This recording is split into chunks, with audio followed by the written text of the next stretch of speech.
So what's going on, guys? It's Captain America. Hope you guys are well, and thank you so much for coming onto this channel. So as always, starting off with the match stats. So for this game we did win 5-3. It was a great battle for both ends. It was a bit silly sometimes as well. The two goals that we conceded were the fault of the left back and the right back AI. Hence why we scored let go of two of the goals concessions. But in general, it was a great performance from the boys. We were dominating overall in the first half, but somehow we were losing 3-2. It was a great performance from the boys to then, fight on and get the two other goals and win 5-3. The way that the game went in general, we had 12 shots in total versus 8 from the opposition. We had 51% possession overall, which is a great performance on ourselves. We do like to control the ball as much as we can, as well as focusing on that passing accuracy as well. 9.3 match rating for me. I was playing as a cam, a central attacking midfielder. I did have 1 goal as well as 1 assist. With 2 shots in total, I had 100% accuracy. I had 80% accuracy for passing, 93% accuracy for dribbling. And yeah, it was a great performance, and the man of the match was Thiago, the GOAT of the team. Great performance overall, boys. And yeah, the way that the game went, the first goal was from us, Sergio's header over in terms of the corner. It was like a 1-1 draw at that moment. And then second goal was from Thiago. It was a great build-up play from our side of things, and he on the right side just shot it into the corner on the left. And then somehow, as mentioned, these guys, they came back from 2-1 till 3-2, because within a space of 2 minutes they scored some really dumb goals. Like that's why I don't like playing with let's say AIs or computers within pro clubs. I've always preferred playing with like a full 11, because the pressing style, you could all do it as one team, and there's just so much you could do, and flexibility wise with an AI, even if you like pressing the button for them to press the player, they don't do anything. Like all they do is just run up to him, like make a tackle, put your leg in or do something, man. Just don't run side by side holding man's hand. Just don't understand these people. Like in the EA, they just make the AIs a bit ridiculous, man. Like the way that the goal was for 2-2 was, he should have made a tackle, but somehow the guy came in, he scored within the box. The AI should have tackled, but that was the case. And then 2 minutes literally from kickoff, when they scored the goal to make it 2-2, the right back somehow was completely out of position, and it was crossed in and they scored. So again, I'm not really happy with the AIs, but yeah, that's what happens, unfortunately. We know how bad these AIs are, but yeah, 11 versus 11 is always the best mode, guys. But yeah, halftime, as mentioned, we were completely dominating the match. It wasn't a case that we weren't playing, bad. We were losing 3-2, but I was telling the team, the stats that we had for halftime were very good. We had 53% possession. We had 6 shots in the first half versus 4 from the opposition. We had 88% passing accuracy compared to 78% passing accuracy from them. So, they were wasteful. They were, losing the ball as much as they can. We used to be like that, but now we've molded our style, as mentioned from my previous videos. We're very controlling of the ball. We like to play short play football, quick passing football, as you can see from some of my highlights as well. The comeback was on after half time. It was a case where Thiago got through and he passed to me. I thought it was going to go off, man. The way that he was running, I thought, oh my god, he's ran a bit too long, but somehow he got it through, and then I scored to make it 3-3. And then the comeback was fully on in terms of Neymar scoring, very similar to like a Diaz for the Liverpool game, which we are going to be talking about on today's video. And then you got the pressing from Neymar, which was great to completely end the game, and then the pass from Sliv to Thiago, and then that's it, finish. It was a great performance, as mentioned, and do enjoy the video, guys, while we talk about Liverpool versus Crystal Palace. I do support Liverpool, and yeah, the result wasn't great yesterday. There was a lot of pros and cons to the match. The first one based around the lineup. When I saw the lineup for Liverpool, I was like, what the hell is actually going on? They did change quite a lot of players. You got, unfortunately, a situation of injuries within the Liverpool camp. We've got the likes of Gomez now returning, which is great in the centre-back position, but he did opt for Phillips to be starting, which for me was quite surprising, because I always thought that Gomez would just fit right in straight after, coming back from injury. But Phillips, he done fantastic, when he was playing with the likes of Reece Williams, when they just got Champions League football space. And that was the period that he played very well for them. And then he was loaned off to Bournemouth, I think it was. But again, for that last season, the last couple of games, these guys were showing warrior mentality. I don't know if anyone saw those pictures of Reece Williams as well as Phillips holding, hands at the end of the celebrations, and they were just like all bloodied up with like bandages covered. Like that just showed the fight that was needed for Liverpool to actually, go on and get the Champions League spot, because they had so many injuries as well that season. And now, unfortunately, we're facing the same thing this season. And my main concern is, yes, the lineup that we placed on this game wasn't strong, but individually they are strong players. So you got, for example, the likes of Phillips that was on instead of Matip, lining up with the centre-back partnership with Van Dijk. And then you got also Milner playing where Hendo usually is, let's say, and then you got Elliott is playing where Thiago is usually playing. And it's a bit annoying, not really annoying, but it's just a bit, it's going to be a bit tough now, because Thiago's now injured for I don't know how long. I thought it was like a month or so. So he should be returning. But Elliott's not a bad player. Don't get me wrong, I'd prefer that Elliott does start up with the likes of Carvalho. I've been rating Carvalho for a very long time now. And I was a bit disappointed that he wasn't playing.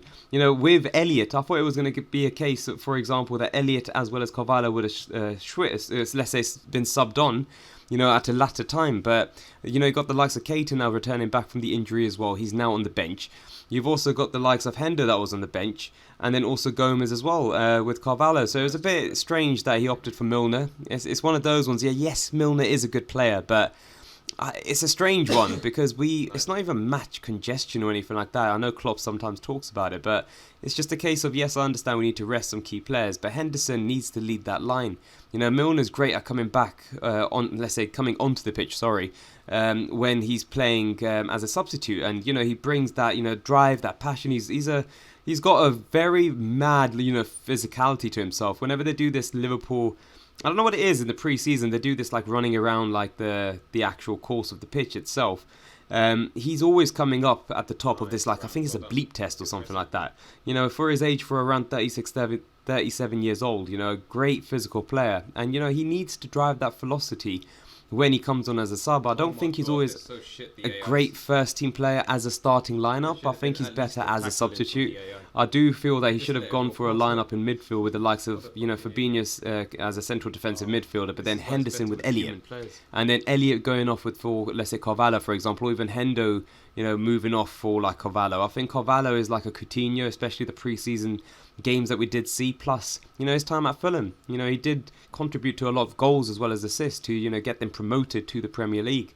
But yeah, that was a bit surprising that he wasn't playing, man, because I'm highly rating Carvalho to make a good impact for Liverpool. His dribbling skills are absolutely insane, man. Good ball control, pace and vision as well. He's got like the good deal, and he's still very young, so I'm glad that we've got him as well as Elliott in that, let's say, midfield lineup. And then of course we're talking about Núñez as well. I don't know what the hell happened to this guy, man. Like, he was very close for a chance, but it was like, it was a weird one. I think it was like deflected or something. It could have been 2-1 to Liverpool, and it hits the post.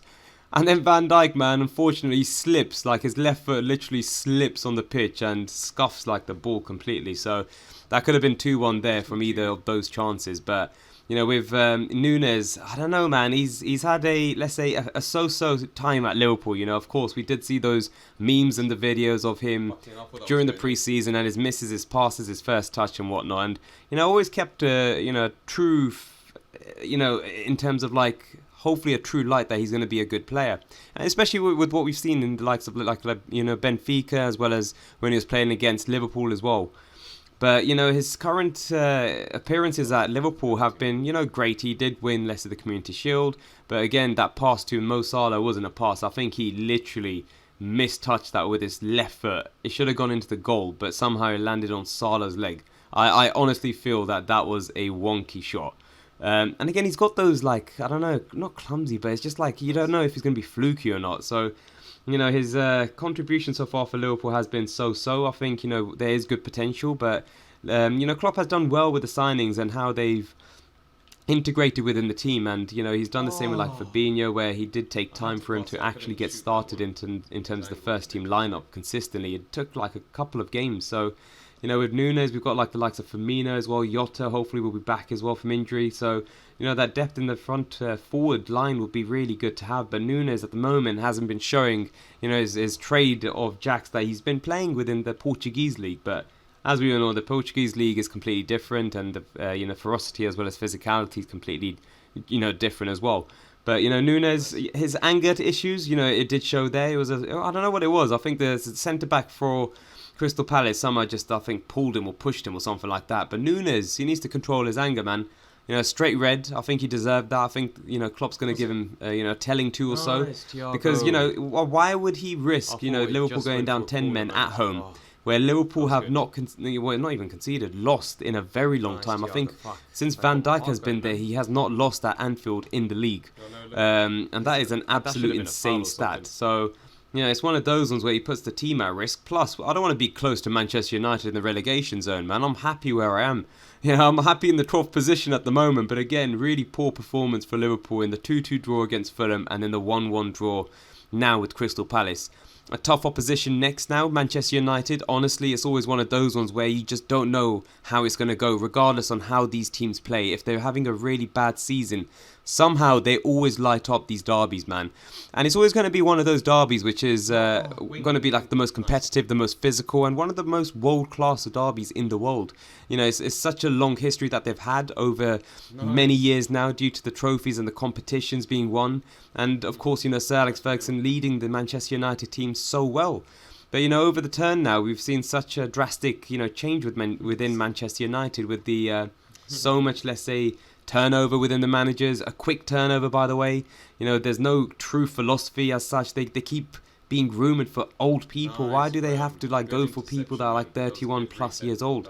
Look at youth, man. Look at 20s or even 18s and build that youth. They've completely gone away from the philosophy that Sir Alex Ferguson left. But 10 Ball, fantastic coach for Ajax, but again, against the likes of Utrecht, you've got VVV, whatever it is, you've got Groningen.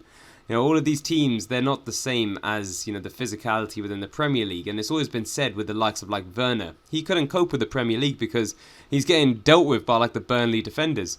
And hence why he's gone to the Bundesliga. Man scored a banging goal, which the goalkeeper should have saved, by the way. I don't know why it went, under his arms.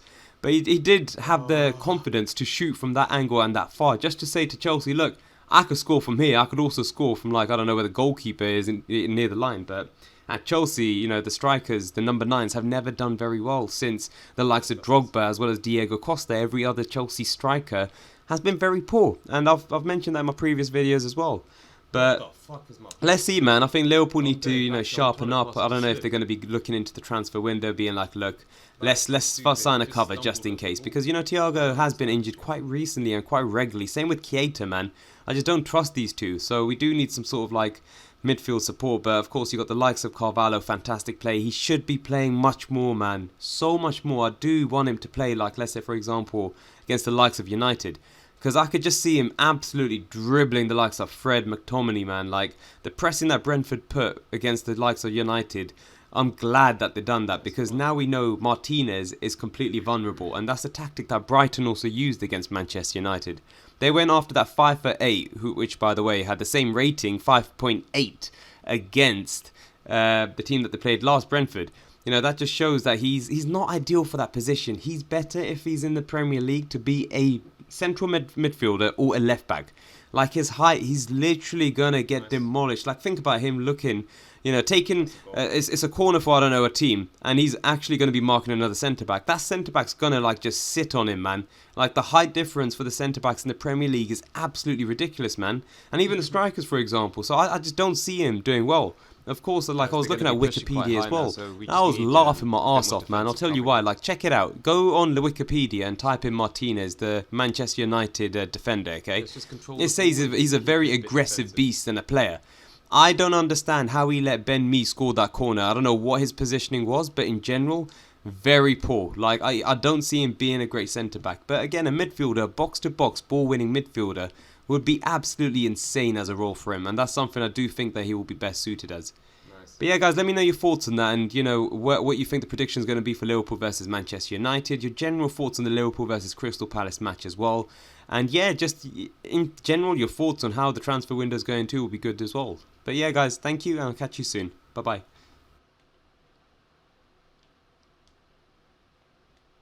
That's us.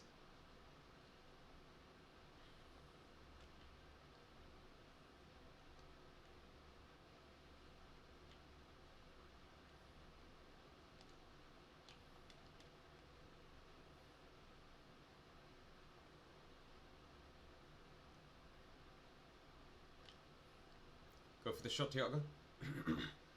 Nice, Thiago.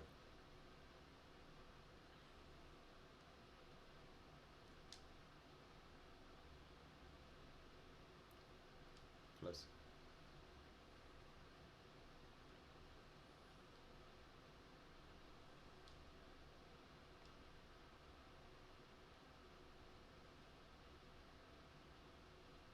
Nice AI.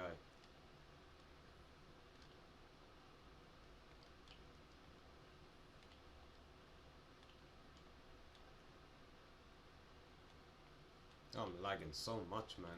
Fuck.